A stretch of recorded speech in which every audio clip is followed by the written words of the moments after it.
before we move on to other subjects. So, if you have an electric comment, please give it to us. Thank you very much. Good morning, Council. Be very, very brief. I just wanted to say, after listening to everything we've heard this morning, I really think we need a comprehensive study here done on this deal, and it's okay to take a couple months, not a few days to look at that, and we really need to look at getting some outside professionals with experience in power futures to guide us in the right direction. And, I just think it is a prudent step, and it would be negligent not to do that. So thank you very much. Appreciate it. Thanks for your comments, as always. It's a pleasure having you here. Any further comment in the electric? Then I'll open general. Seeing none from the public, I was asked to read Dr. Mallon's letter into the record, if I may do that. Dear Mayor Winger and City Council members, as someone with a medical practice that pays huge electric bills to the city every month, my patients and I are some of the people who would benefit most from a true reduction in electric rates. But that's not what your amended wholesale power contract with OUC does. A true reduction in rates would provide long-term relief to those of us who pay hundreds and thousands of dollars more per year than our neighbors who are served by FPL. But the amendment you are peddling will make little difference in our electric rates. Instead, it once again prioritizes small, superficial gains over smart, long-term management. In the time you've negotiated this so-called deal, FPL's rates have fallen twice, and they are going down again in January. You're only falling further behind. To add insult to injury, the new take-or-pay structure you are pushing puts the customers on the hook if demand for city electric services drops. And it doesn't take an electrical engineer or a utility consultant to know that demand for electricity continues to fall. Consider the following. Piper, one of the city's largest commercial customers, has already announced it's planning on generating its own electricity instead of buying from the city. Natural gas suppliers are approaching your large users with a real economic alternative to the city's expensive power. This is not a hypothetical scenario. It's a fact. In fact, because of your inability to control your electric rates, I've made the business decision to install my own natural gas generator to provide my practice with electricity. Many other commercial users that I know are considering doing the same. Appliances, air conditioning systems, and lights are becoming more energy efficient, thus requiring less electricity. 2 constitutional amendments currently are proposed that will allow non-utilities to sell solar power to customers of the city. This will further reduce the city demand for electricity. Then, of course, the city faces 2 pending lawsuits that could result in the loss of customers. At your city council meeting back in July, a member of your utility advisory committee warned of the looming drop in demand. You were all advised that restaurants in the area are considering converting their restaurant equipment to natural gas appliances. When asked whether a drop in demand would cause the city's electric customers to pay for power they don't need, the city manager assured us that customers would be protected because the city's contract with OUC was flexible and could be adjusted if demand dropped. If the city manager took comfort in the flexibility in that contract, then why on earth are you now proposing to convert that agreement to a take-or-pay contract? The amendment you and your consultants are touting requires the city and its customers to pay a set amount of electricity, even if the city doesn't need it. A take-or-pay contract doesn't provide flexibility. It takes it away. Hasn't the city learned its lessons from your FMPA contract fiascos? What we want from our elected leaders is honesty. The amended contract that you're supposed to vote on this week isn't about saving us money. It's about saving your political offices. It certainly seems to me and to many others that your rush to sign this deal is a political stunt designed to hit right before the election. Please stop the political theater. We see enough of that already in Washington. You have a responsibility to look beyond politics and to do what is right for your constituents. Remind your consultants and lawyers that they work for the people. Tell them to go back and strike a deal that really saves the people money without exposing all of your customers to unnecessary risks. The people in this community deserve better. Sincerely, William J. Mallon, MD, Center for Advanced Eye Care. You have anything further, Ms. Turner? No, I just tried to read the record. Thank you. Yeah, I hadn't seen it. It was on the desk here when we came in. Anything further on the electric? All right, public comment on any other subject. We're open for it. Seeing none, I'll close public comment. And that will bring us on to the consent agenda. I would like to pull F since Rob Slezak is here. I just have a question on that. Otherwise, I move for approval. I'll second that. Mr. But it's Slezak? still open if anyone else wants to remove anything. All right. All in favor? Public comment. Public comment, yes. Thank you very much.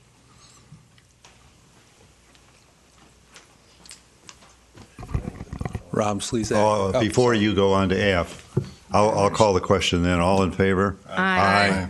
Opposed? It passes 5-0. Now that brings us to F. Okay. I'm sorry. With apologies. Rob Slezak, Recreation Director. My only question is, so the bid looks like it came in under budget, which was fantastic, almost $30,000 under, correct? What's our timeline, or do we have one? Well, our timeline is our goal is to try and have it up and at 'em by spring break. Spring break, great. That's our goal. That just because a lot of kids and parents want to know when can we put them back out there. Yes, and we would like to get on it in the winter time so that way When the there's usage is so down. much less effect on everybody. Perfect, thank you. Welcome. Yes.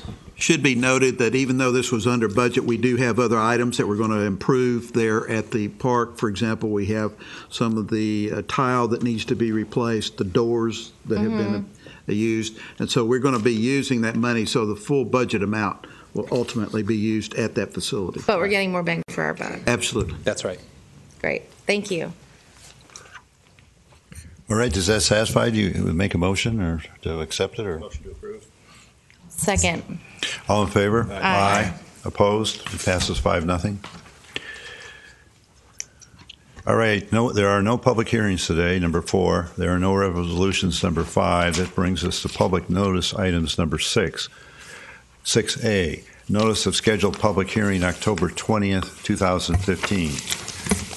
An ordinance of the City of Vero Beach, Florida, amending Chapter 26, Cemetery in the Code of the City of Vero Beach, Florida, relating to the sale of burial rights and related service, reflecting changes in cemetery plat, adding a new section, providing for conflict and severability, for providing for codification, providing for an effective date, requested by the Public Works Director. Is this one we're just reading in the record?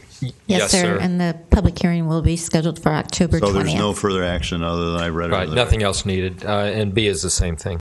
Beg your pardon? B is the same thing. It's a related item. Okay, and B is plat of portions of the section J and K Crestlawn Cemetery. So I read it into the record. Is any action of council needed? No, sir. And those will be public hearing on October 20th. That would be a night meeting. Okay, city clerk's matters, Mrs. Bach. We just have a couple of reappointments to some of our commission and boards. The first one is the Airport Commission. Mr. Arthur Hodge's term expires on November 15th, and he would like to be reappointed. Motion to reappoint Mr. Hodge. Second. All in favor? Aye. Opposed? It's approved. 5-0. On the Code Enforcement Board, Ms. Suzanne Shell's term expires on October 15th, and she would like to be reappointed. Motion to reappoint. Second. All in favor? Aye. All opposed? She is reappointed 5-0. On the Marine Commission, Mr. Brian Cunningham's term expires on October 15th, and he would like to be reappointed. Motion to reappoint. Second. All in favor? Aye. All opposed? It passes 5-0.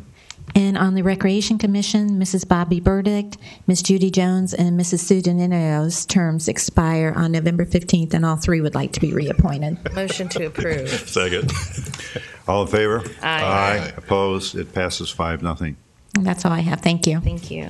I have one item for the city clerk, please, Mr. Mayor. Go ahead. On our September 22nd meeting where we had a special call for taxes, I know that Holt was not available, and we did not have any broadcasting of our meeting. I was hoping that we would have had some cross-training or whatever to have somebody as a backup. The meeting was broadcast. We just didn't have any live streaming. Live streaming, so it was a computer issue. That is Right. The Sherry was in there broadcasting the meeting, so I have the copy of that. We just have not gotten to training her how to do the live streaming, but we do need to work on that. Okay. Thank you very much, Ms. Fox. Glad to know that'll be in the works. Mr. O'Connor, we're on item 8, which is city managers. Yes, sir. I have just a couple items. One is the security camera donation that the company that is offering Wildfire is offering it to the police department. Our police chief has been in conversations with the folks who are donating the money, and that the use of these security cameras. Now, it's important to note these are not red light cameras. These are not speeding cameras. They are not these. These would be posted where you could see the traffic. Example would be, and the chief is here for any questions, an example would be, we've been having some break-ins down on US 1 at some of the businesses down there.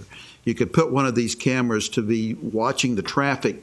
That business could purchase and tie into our cameras and get a full stream of the traffic in and out off of their property, which would help us in the prevention as well as the enforcement of the law and those type of activities. So we are recommending that we accept the security cameras. Again, the chief is here, and they have had much more conversation about it than I have. Yeah, because I have a couple questions. If we're maintaining it, but then if the private businesses are tying in, what control do they have other than the same are they allowed any control over the vantage point, or is that something completely everything is wireless? And the answer to the question is the police department maintains where the location would be, as well as the interconnects to that. The first year is maintenance free because it's under warranty. Right. The second year could become a cost item, but I think then we would do a cost benefit But analysis. I guess I'm concerned about the security protocols to keep other people from hacking in to potentially be studying the movements of opening and closing of businesses, or if people are coming and going. And is this company, do they have that kind of protection that no one can hack into this system, or that it's hard to hack into? I believe so. What we're going to do moving forward is, is certainly iron things out as far as protocol procedures and things like that. The private company, essentially, we would be able to go into their address if need be, and look at the recording of an incident potentially. Right. As you can imagine, after many of our crimes that we have, whether it's break into a home or a business, one of the first questions that the officers ask the victim is, do you have a video camera? Because so many times it assists us in apprehending individuals, as you can imagine. But we'll iron out all those questions, and I think the answer is yes. Okay. I'm sure if that, I think it's important to know that it's all important, absolutely. People cannot hack into a system that we're putting in place to monitor our community. Right. So. And it'll all be done at our location, at our station. Yes. Great. And we will be able to, for instance, share with the sheriff's department and vice versa. Excellent. They'll have 5 strategically located in the county, but we could potentially utilize and watch their recordings as they could ours, and it may become advantageous to do just that in a collective effort. Great. Yeah, I was going to ask something along that line. I know the county has traffic lights or traffic cameras above their lights. Is that you guys have access to that? We do, and I was actually at the administration building this year sometime, and they took us back to look at that, and they have like a control panel area, and I believe they have the ability to record, but they don't. They monitor because, as you can imagine, almost every intersection, and it's for traffic related. That's what all that is for. It's traffic related monitoring, for their flow of traffic and things that they need to do on that engineering end for traffic. So this could really just kind of enhance the process that's already in place, where you guys could monitor intersections and monitor traffic. We could monitor, but we really don't essentially have someone that was going to sit there and monitor. In that regard, you can monitor. You can view it on your phone, your laptop, your desktop. But the key component, I think, would be that it records, and we could utilize it again if there's a bad crash at an intersection. We have these criminal groups that come into the city that steal boat motors and boats and diversion theft groups. And I mean, you're all aware of the Diana DuVay case last year, and in apprehending that defendant, we have a really good case, but part of our case is video recordings of his movements all the way to Brevard County. So that's just one example. I mean, there's 5 cameras in this room right now that are watching and recording this as well. And anywhere you go, ATMs, Publix, CVS, Walgreens, the mall, what have you, there's cameras. And these are in public areas from our end. Just a comment real quick, because we get a lot of calls. The little cameras you see at intersections are traffic actuator cameras. Those are not red light cameras. We do not have red light cameras in the city of Vero Beach.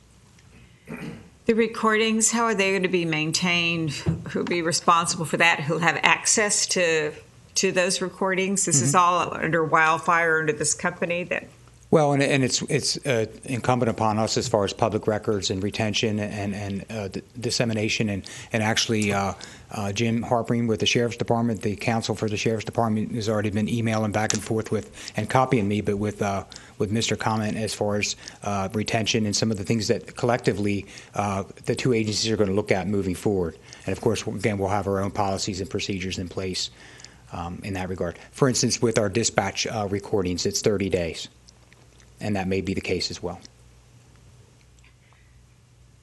And as far as costs, you're saying that this first year is maintenance-free costs. What would be the cost following that? I don't specifically have the cost. We can either pay for a maintenance fee, if you will, moving forward after the first year, or they were talking about a lot of their customers kind of pay as they go. If something breaks, they fix it. It doesn't sound like there's too many issues, but we all know with technology there certainly can be. But once again, it's not just the maintenance of the cameras. It's somebody that's monitoring or collecting these recordings and holding those. How is that being handled or paid for? Well, that'll probably be handled through our professional standards section. Again, the same way we essentially do dispatch tapes and things like that. We'll utilize that. So you're not looking at adding any more personnel, anything else to hit? Not in that regard. Not in that regard, no. And just for information, again, at the end of the year, if we have to start doing maintenance on these cameras, we'll sort of do a cost-benefit analysis. If there is no benefit, or if there's an expense that exposes us to something, we have the right to take the cameras down. They are our assets. That's exactly what I'd like to hear. Thank you, Mr. O'Connor. And I guess, you can't help the public for being a little bit cautious with this. I mean, it's wonderful to have this generous donation from Mr. Shibb, but I also understand he has an interest in this company. And is it, hook them in, offer them 5 for free and then hook them into expanding the system? And well, in that regard, yes, I understand. If it works, there shouldn't be any issues to essentially. But, we get donations to our foundation all the time. We've gotten our dog donated to us. We get several donations throughout the year from different individuals. But not enough people have a vested interest in that. A and financial as Mr. O'Connor interest mentioned, in that company. So we decide what we're going to do once we have them and moving forward. Whether we want to add, whether the community wants to add to it. You may have a business out there that wants to spend around $5,000. That's very cost effective as opposed to losing thousands of dollars from their business that we could tap into, and that would be upon the private sector or business owner. Which would help generate more additional revenue for wildfires. I'm kidding. You see? I still think this is it's. Yeah, I understand everything we have with the police department. I mean, we buy Dodge Chargers. We buy all our equipment and from different companies, and somebody's got to have an interest, obviously, in those companies as well. We simply look at it as a tool to enhance our ability to serve the public and make us safer. Are you looking for consensus? No, sir. Just if there's objections, let me know. Otherwise, we're proceeding down that road. Okay. All right. I don't hear any objections, so you're proceeding down that road. You're on to your second item. Yes, sir. Thank you, Chief. Thank you, Chief. Yes. This is on the stormwater utility state professional services agreement. As I told you, we would be bringing this contract back for council consideration. This is an agreement with the company that we have chosen as the best and most qualified to provide the services rendered. It is $103,000 price tag on this, but this would be the company that would come out, help us set up the stormwater utility as to defining the terms of permeable, impermeable, and the different types of land use. And then they would tell you what your revenue streams would be based on prospective charges. And, So, well, go ahead, Mrs. I just want to do one disclosure beforehand. I am a personal acquaintance of one of the members of this company, Amelia Fontaine. I'm just disclosing that I do know her. So, Mr. O'Connor, this is essentially, we're not committing to it, to a stormwater utility. What we're doing is understanding the consequences as part of the planning process. Later on, it could be the subject of a referendum. It could be handled various ways if this study is worthy. But we don't really know enough about it to move forward without doing this. Is that not correct? That is correct. The only thing you're doing here is hiring the contractor who would give you what a stormwater utility would look like within the city of Vero Beach and how you would evaluate the different types of land uses that would be there. You could hold the referendum however you choose if you wanted to implement it at the end of the day. Are there further questions on this? I have a few questions. The budget amount that we have is for $75,000. This study comes in at estimated $103,000. Yes, ma'am. And as noted in the memorandum attached, there would have to be a budget amendment if we do not do a stormwater utility. If we do not do a stormwater utility. So you're just assuming that whatever this cost would be rolled into the stormwater, this overage? The overage could be rolled into the stormwater utility at the end of the day if you did establish. If not, then there would be a budget amendment. A budget amendment. It also notes that there are 4 grants that are pending. Can you have the deadlines of when those grants have to have matching funds? I have to call on Monty Falls to.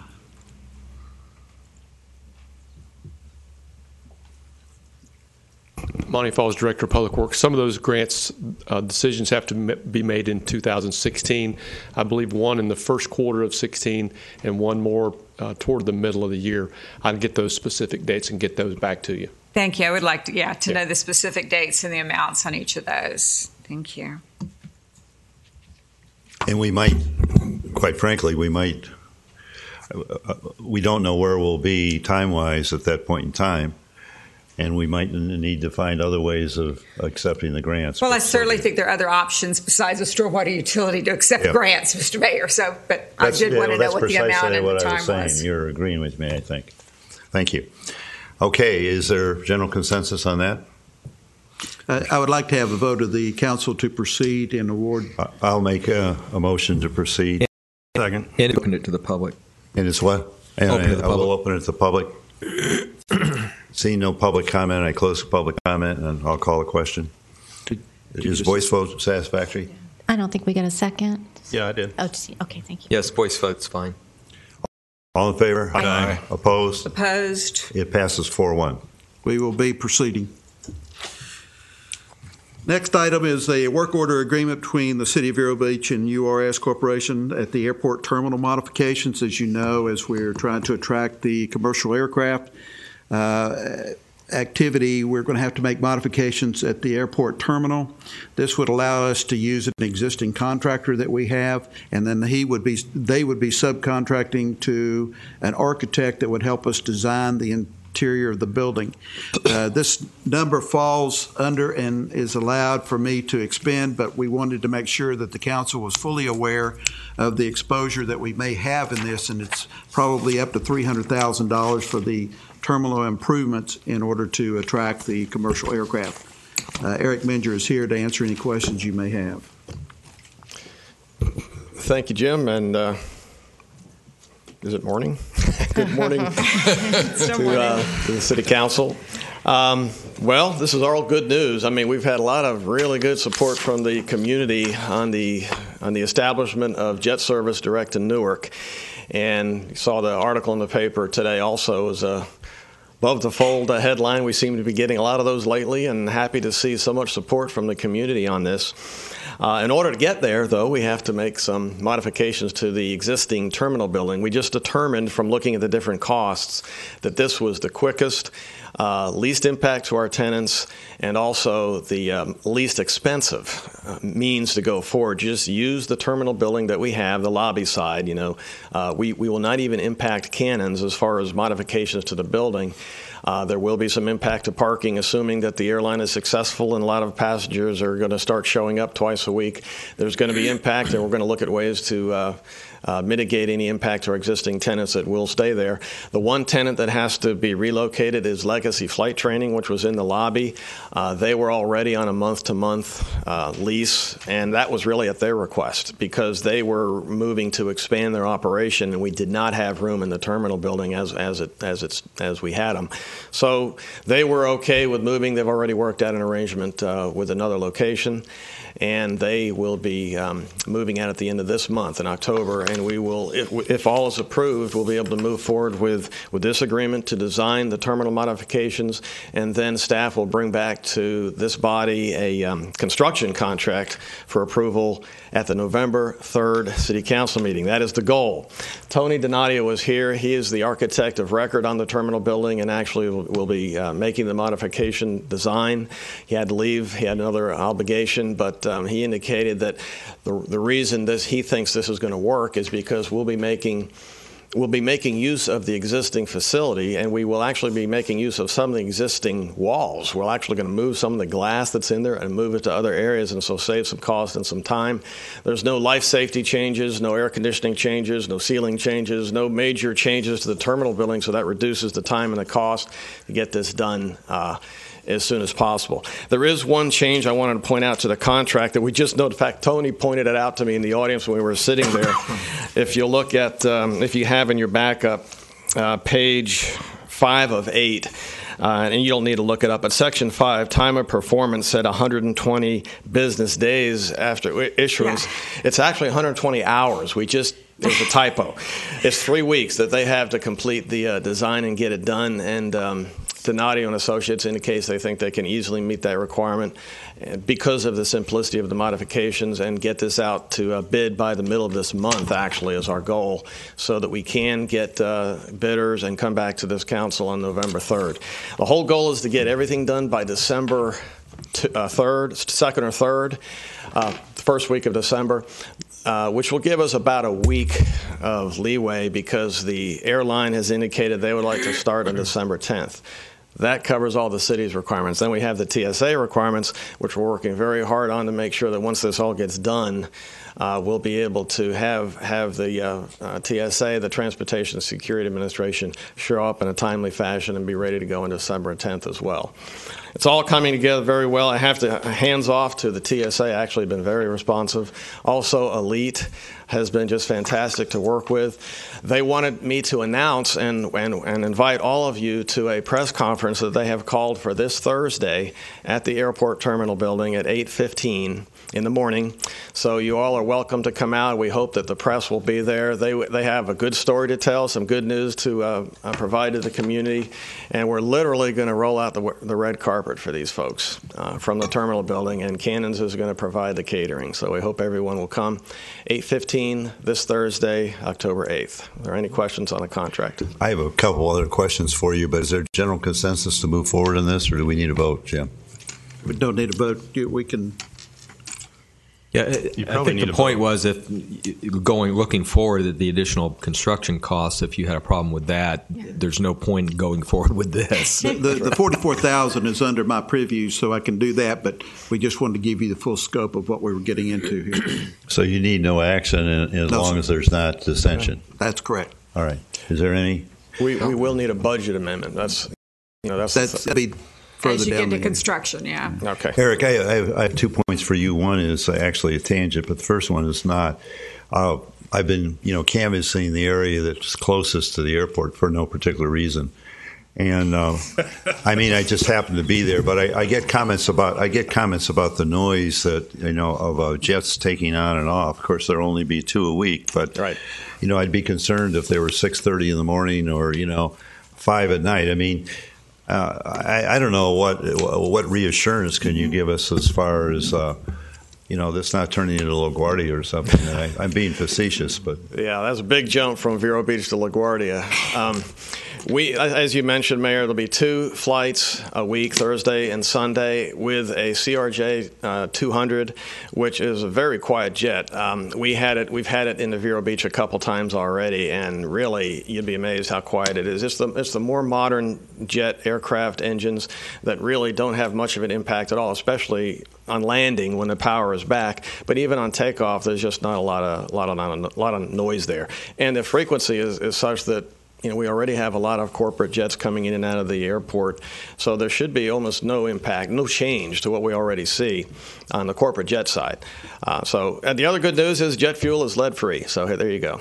Well, that brings the second question. I don't believe we have any vendors out there. I mean, we don't vend aviation fuel, whether it's jet fuel or whether it's aviation gasoline, but is there anything we can do to encourage one of them or more of them to have lead-free fuel? It's totally a market-based decision. As you know, the city does not sell aviation fuel. We're not in the fuel sales business. It's up to the fixed-base operators, Sun Aviation, Corporate Jet, Paris Air, that actually do sell to their customers.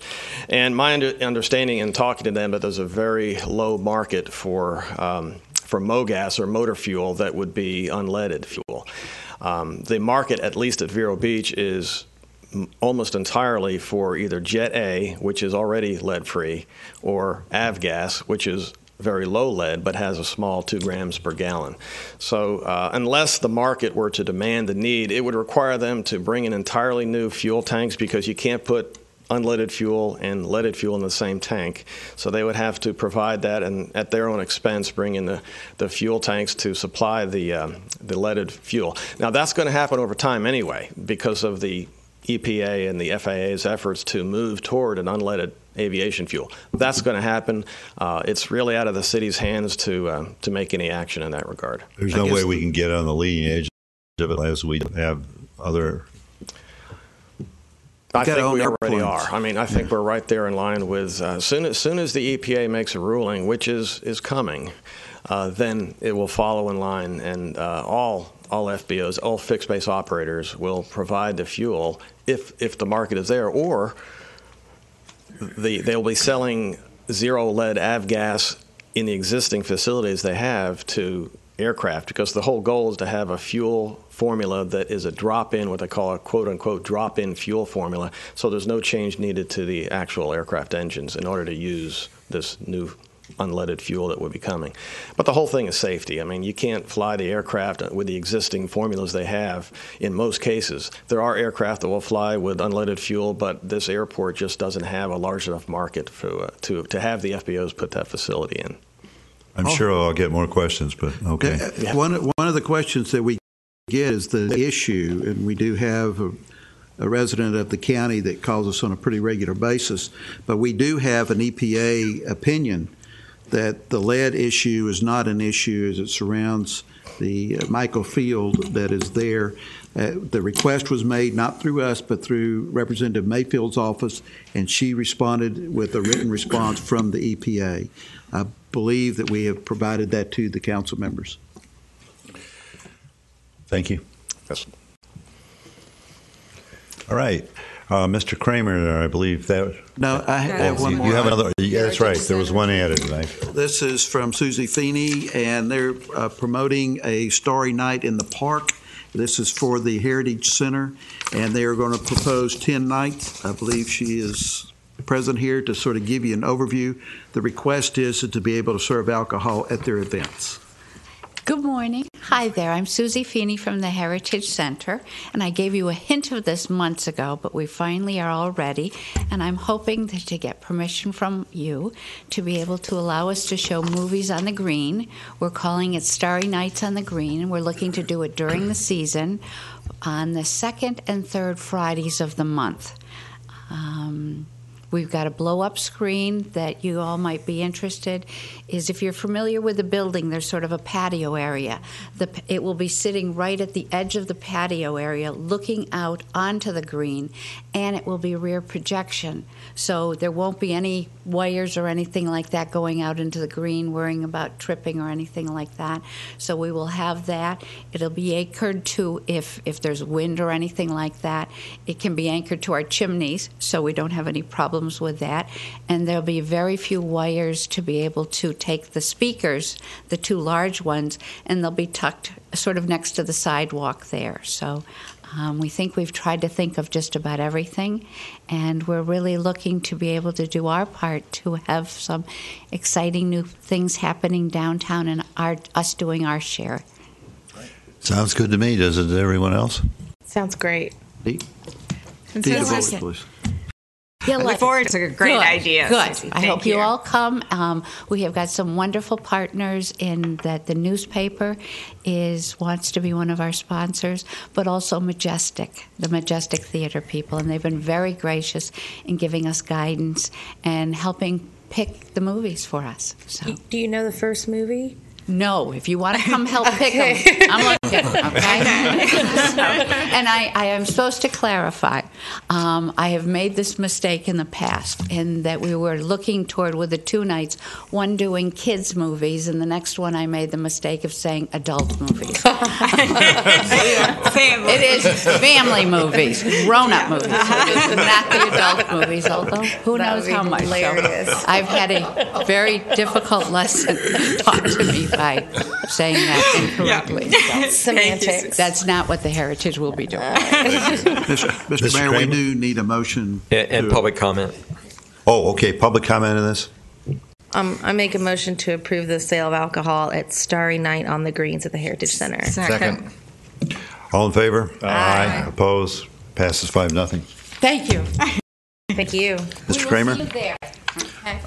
Yeah, I got in a conversation with a neighbor of mine relating to the step system, and she lives in kind of an odd parcel of land that is not going to allow her to participate in the step system economically. And I got to apologize to Rob. I mean, he had to sit through this whole thing, until now. We get to the last bit here. But in any case, she does have access to the sewer system, and I thought it would be a lot easier for her to hook up into the sewer system than it would be to go to the step system. And if we could extend the credit to people who would hook up to the sewer system in an effort to get rid of the septic systems. Sounds like a good idea to me. Just before we do that, it's a great idea, but you're going to have to rewrite an ordinance. We have no authorization to do that. Two things that you've got to consider here. First, it's going to be universal across the city. You can't just pick one person, obviously. And the second thing is how much of a credit you want to give, and the particular connection to a sewer, in my opinion, should be less than what your step system is. And so if we're going to go that route, if you want us to, we can put together the ordinances, bring it back on how to address this. And Rob and I have talked about this, and we're talking somewhere in the neighborhood of $1,000 credit as opposed to the $2,000 credit if we do it. But it is going to be universal, just so you know. No, but certainly, the infrastructure investment and connected to the sewer is significantly different than the step system, and that like you said, cost has to be outweighed. I would welcome any, you run into first pass at it and bringing something forward for an ordinance. I mean, we'd all like to get septic tanks off the lagoon, and if connecting to the sewer is a viable option, trying to help there too. And we may just isolate it to septic tank systems. We may try to isolate it to an existing sewer. You got to remember, we have people now we have people right now that are paying surcharge that are not connected to sewers, but we ran the sewer in front of their house, and they have chosen not to connect to the sewer, and they're paying fee. Good point. So around the city, we have a whole lot of different little variations. And if you allow us, Rob and I and Cindy will get together, put something together, and we'll go through the utility and the finance commission, make sure everybody gets the view of it. That's good. Well, I think the whole spirit of the matter is just to get septic systems to stop leaching into the lagoon, and whatever. With that goal in mind, we'd like to see something. All right. Is there further business for the city manager? Any questions? Any questions? Seeing none, we'll move on to personal comment. My comment reminds me of the summertime when the living is easy. It's no longer summertime. Anyway, I was at the Industry Appreciation Luncheon on the 17th. Let's see, Tammy, myself, Jim, Mrs. Turner. Wayne, were you there at the Painting the Hibiscus Center? Yes.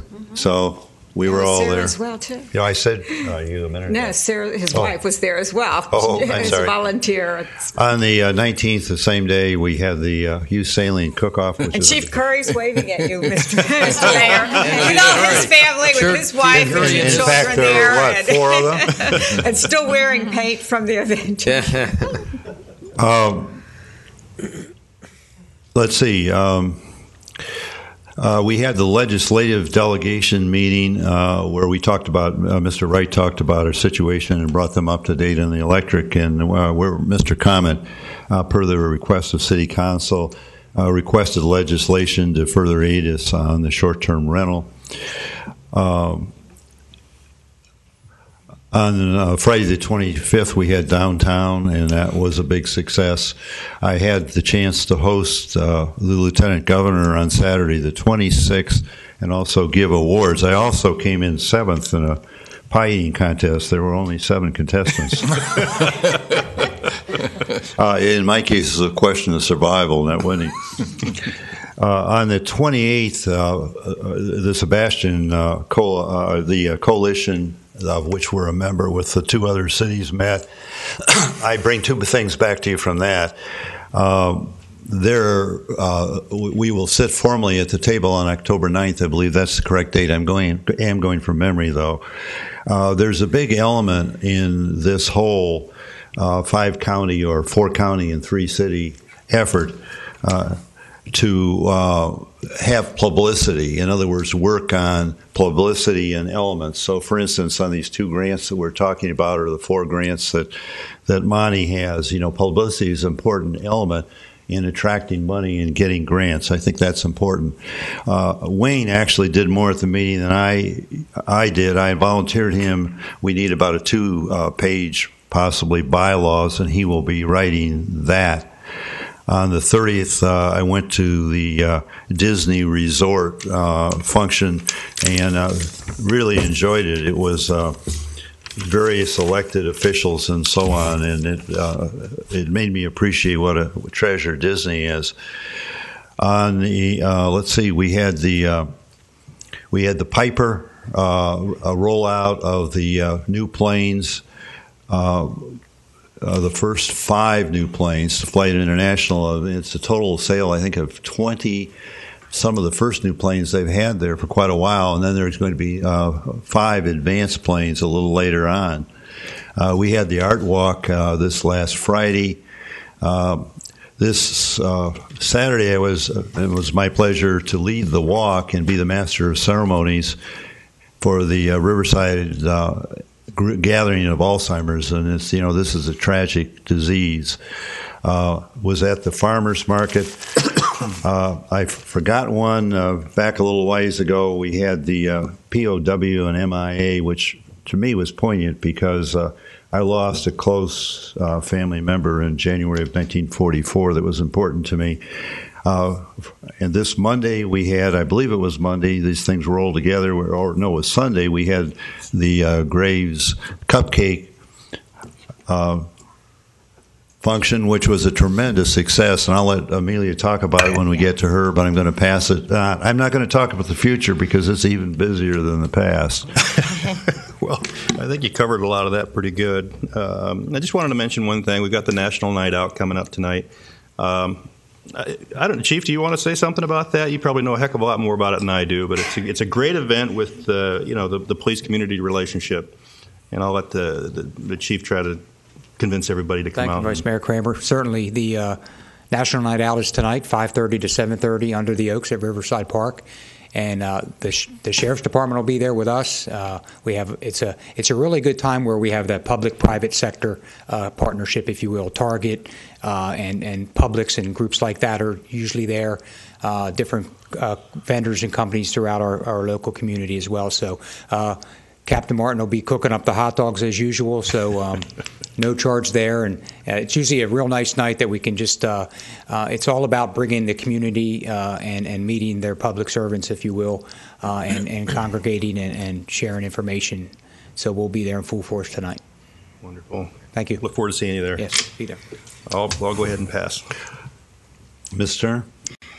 Yes. Mr. Mayor, last week on the radio, you stated that I was in favor of short-term rentals. At that special call meeting on September the 29th, did you not hear me? And I repeated it twice. I am opposed to short-term rentals. For a third time, I will tell you that.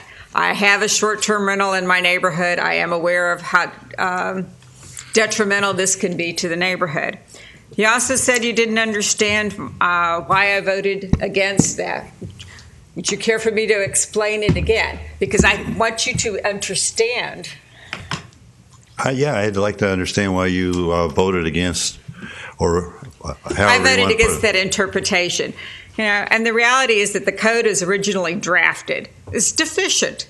I mean, we had an opportunity to enact anything before June 2011, when the state legislature said that was the cutoff. We didn't do anything.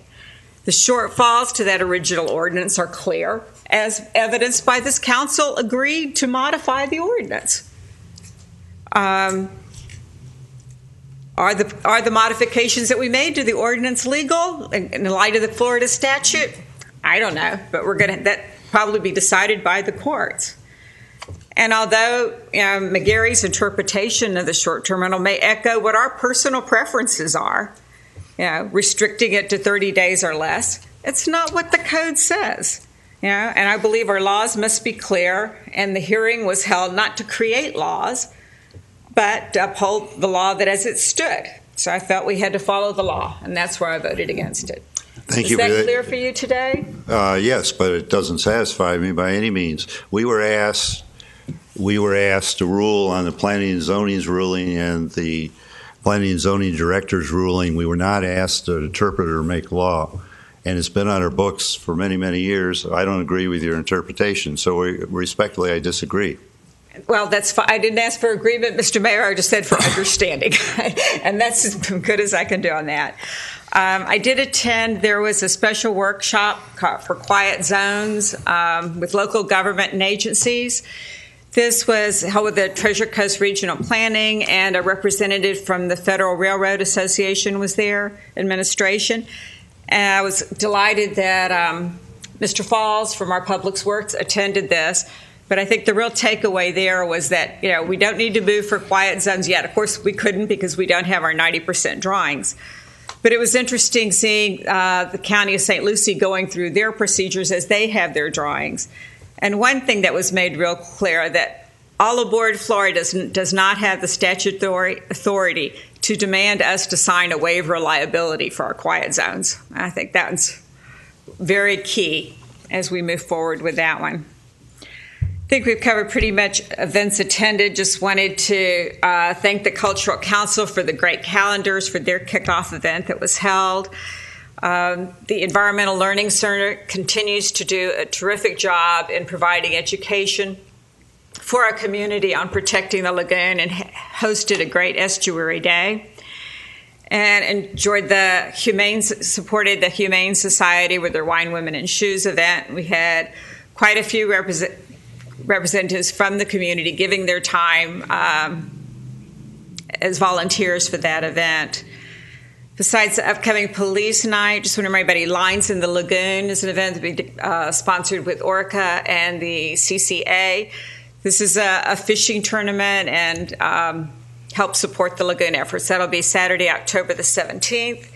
And hope to see everybody that Saturday as well at Gifford Park at the Picnic for the Veterans. Thank you. Ms. Graves? Okay. Tell us more about the cupcakes. Well, the Cupcake Challenge was created in honor of my grandmother, Jean Graves, who passed away from Parkinson's. And just this July, I lost my grandfather, who was her husband, from Parkinson's as well. So it was a really big year for us to have the event. It was...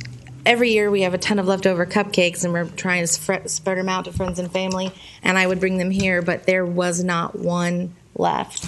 So it was a fantastic event, and all the proceeds go to Team Fox, which raises awareness and research money for Parkinson's.